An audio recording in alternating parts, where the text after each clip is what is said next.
Do the British hate Eastern Europeans? Hate would be a strong word here. However, there have been well-documented cases of xenophobic attacks against Eastern European migrants in the United Kingdom, particularly following Brexit. Several cases, unfortunately, go unreported. Police responded to several cases of xenophobic attacks against Eastern European communities in the country. In 2016, calls were made to law enforcement after racist graffiti was daubed on the Polish and Social Cultural Association in London. Leave the EU. No more Polish vermin. However, Polish media has detailed cases going back as far as 2013. In particular, police were called when a fishery in Warwickshire branded a No Eastern European sign at its front gates. Of course, this cumulated in 2016 following the Brexit referendum and the death of Arkadiusz Jałwik, a Polish migrant worker who was killed by a fellow employee. Polish people make up the largest migrant group in the United Kingdom, followed by Romania as the second largest migrant population from Eastern Europe. We've already talked about the growing concerns expressed by Poles in Britain and their decision to move back home following Brexit.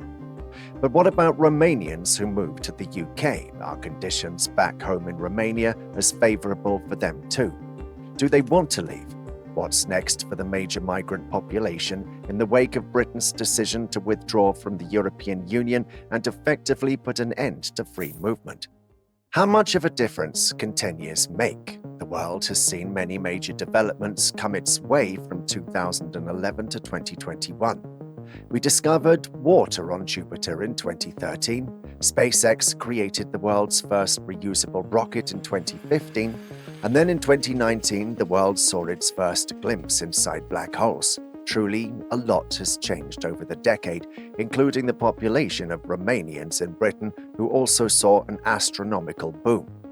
To put this into perspective, the number of Romanians per the 2011 United Kingdom consensus was a little over 83,000. The number per the 2021 consensus was well over 550,000. Reports estimate that the population boom came to a staggering 576%, which was only expected to increase due to restrictions on working situations being lifted by the British government. Furthermore, because of the population boom over the past decade, the Romanian language became the third most spoken language in the country, right after English and Polish. Now, the numbers suggest that the Romanian population in the UK has been on the rise ever since Romania joined the European Union in 2007. In what was seen as the coalition's fifth enlargement, Romanians were offered the many perks of being part of the EU, including free movement. Romania has begun preparations to join the EU as early as the 2000s. It was the first post-communist country in Europe to establish relations with the coalition and announce its decision to amend its political and social systems to be more in line with the EU regulations. This included adherence to the rule of law and announcing new and improved laws to combat human rights issues. Romania was ready, but were the EU member states ready to welcome her too? The 2007 enlargement wasn't as welcoming. While both Romania and Bulgaria have become official members of the coalition, they were subject to monitoring from the European Commission through a mechanism of cooperation and verification. The system came into place after other member states alleged that crime was still at an all-time high in the new member states, a concern that hadn't been raised before previous memberships. CVM was set up for 3 years, however it continued for an indefinite period. Romanians were also asked to obtain work permits when working in member states, although up until the country joined the EU, citizens from member states enjoyed freedom of movement for workers. Per a clause in the Treaty of Accession from 2005, some member states imposed a transitional period whereby Romanians could enter their countries via free movement but would still need a work permit. The decision to add them to the Schengen and Eurozone was also deferred to a later date. Despite growing concerns over the EU member states' treatment of Romania and Bulgaria and some Euroscepticism in Romania, the concept has generally been unpopular among Romanians. To show this, let's compare numbers from two separate polls that were conducted to ascertain Euroscepticism in Eastern Europe. One was from 2015 and the other was from 2013. Per the earlier poll, 35% believed the EU membership was beneficial for Romania, but 65% believed that it was beneficial by the time of the second poll. Later, in a poll conducted in 2022, 71.1% of respondents said they would not vote to leave the EU compared with the 25.2% who would, which again represented an increase in support of the EU among Romanians. The United Kingdom granted full rights to Romanians in January 2024, 7 years later. All this to say that Romania wasn't awarded the same welcome as earlier member states, with many concerns regarding unrestricted access to Romanians into EU member nations. However, under the regulations of the coalition, member states had to oblige. The United Kingdom had to welcome them in. However, this isn't to suggest that Romanians were entirely foreign to Great Britain. The earliest known Romanian migrants to enter the United Kingdom were Jews who fled Romania following the First World War. Their numbers grew over the years and later boomed with free movement. To put this into perspective, Burnt Oak, a suburb in London, has been named Little Romania. However, in the wake of Brexit, many Romanians found themselves in a questionable position. When Romania entered the EU and when the UK lifted work restrictions, many Romanians entering the UK seeking jobs, and they did. They filled several roles in supermarkets, hotels, and care homes. They have been vital within the NHS, where 4,450 Romanians work. Already, UK farms are reporting big problems. Eastern Europeans account for 67% of seasonal workers in British agriculture, many of which were now under threat with the Brexit referendum in 2016. Surveys in 2018 conducted by the East European Resource Centre suggested that the majority of EU citizens were not well informed about Brexit and the transitional free movement status. From our field research and extensive outreach within the Romanian community, we've noticed that many Romanians think that the settled status will be an automatic process, that as long as they pay taxes and are law-abiding citizens, everything is going to be okay, said a member of the East European Resource Centre. The Guardian conducted interviews with Romanian workers in the United Kingdom who wrongly assumed that they would be allowed to remain in the country despite Brexit. Many believed that if they continued paying their taxes, nothing would happen.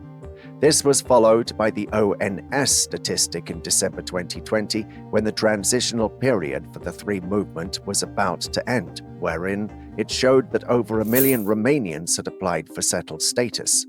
Numbers also suggested that because of improper documentation, not every Romanian would be able to achieve settled or pre-settled status. Romanians grew increasingly worried in 2017 when xenophobic attacks rose. In particular, 5 Romanians were targeted in South London attack. Reportedly, 5 car wash workers were injured when a car plowed into them, raising fears among Romanians. Police arrested the perpetrator for drunk driving and claimed it wasn't a hate crime, although Romanians felt differently. They reported that the attacker had signaled out the group of Romanians among the crowd. Another concern for Romanians as the hate crimes grew was the police and media's inadequacy. They claimed that unlike the attacks on Poles, which had already risen in the days following the Brexit referendum, attacks on Romanians went widely unreported. They also claimed that the police were apprehensive about calling them for what they really were: hate crimes. Amid the growing tensions, Marius Constantin Budai, the Romanian Labour Minister, released a statement in 2019 urging Romanians in the United Kingdom to come back home. Per the statement, "We want all Romanians to come home if possible." What was interesting about Budai's statement was that in 2019, several sectors in the United Kingdom sought to ask the government to increase the cap on seasonal workers. That's right. With the free movement under threat, many Romanians had already started moving back home. Reports in 2019 claimed that many construction jobs in Bucharest had been taken up by Romanians returning from the United Kingdom. Consequently, there was a 28% shortfall in the construction sector in the UK as several Romanians, along with other Eastern European nationalities, were returning home. The numbers were bleaker over in agriculture, where some figures suggested up to 54% shortfall. Eastern Europeans had largely dominated the agriculture sector, second only to the hospitality sector. As their numbers grew, there was rising contention with British citizens who accused them of taking over their jobs. What's interesting, however, is that farm owners were the ones who were mostly pleading with the UK government to raise the 2,500 cap on seasonal workers and allow more Eastern Europeans to enter the country, at least for harvesting seasons. According to them, agriculture was a notoriously labor-demanding yet underpaid sector, and without Eastern Europeans taking up roles, no one in Britain would step up.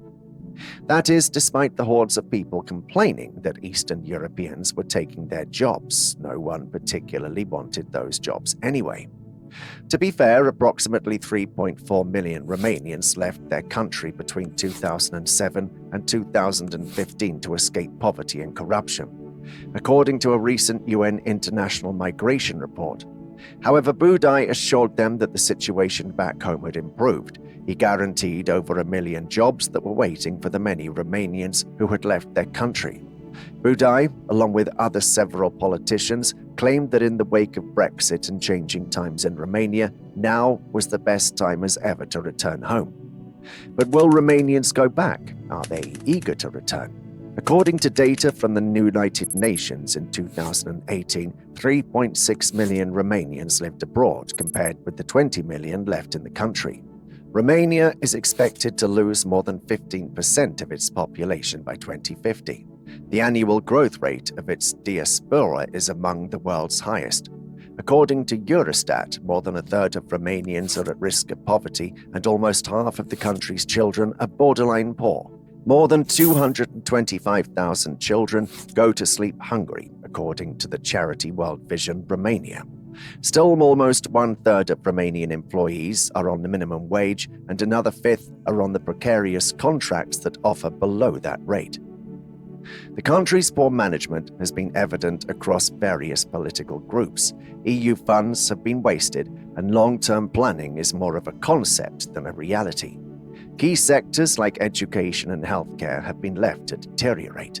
Mass emigration has only made things worse. For instance, tens of thousands of Romanian healthcare workers now work abroad, including 3,775 in the NHS, leaving clinics in Romania severely understaffed and underfunded.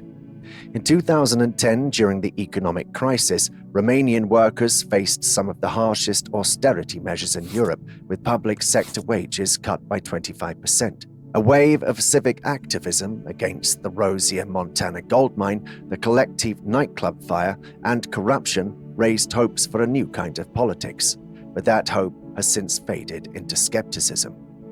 In 2022, Statista revealed figures that showed that most Romanians had emigrated to Germany, a staggering 22.3%, followed by 13.2% who'd emigrated to Italy and 12% who'd found new homes for themselves in the United Kingdom. Against the backdrop of Brexit and rising crimes in the country, Romanians are likely to find new lives for themselves elsewhere. On that note, despite having one of the most diverse populations in the world, the United Kingdom has seen a wave of anti-immigrant protests being carried out across the nation. Are minorities under threat in the United Kingdom?